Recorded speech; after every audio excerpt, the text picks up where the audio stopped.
Hello guys, welcome. So in this video I'll show you how to escalate the privilege using awk command that has its pseudo rights enabled. So during enumeration I found out that we can just run AWK using sudo. Okay, so AWK is a pattern matching language. It matches data by regular expression and then performs actions based on that data. To use AWK with sudo for escalation, it's just type sudo user bin AWK.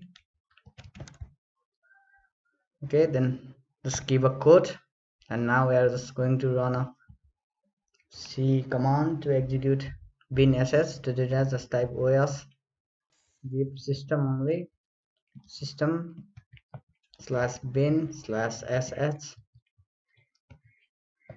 Okay, and it will just run bin sh. Okay, let's hit enter.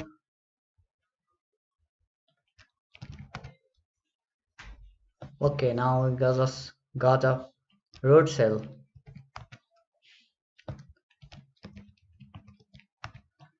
So that's how we can use AWK for privileged escalation.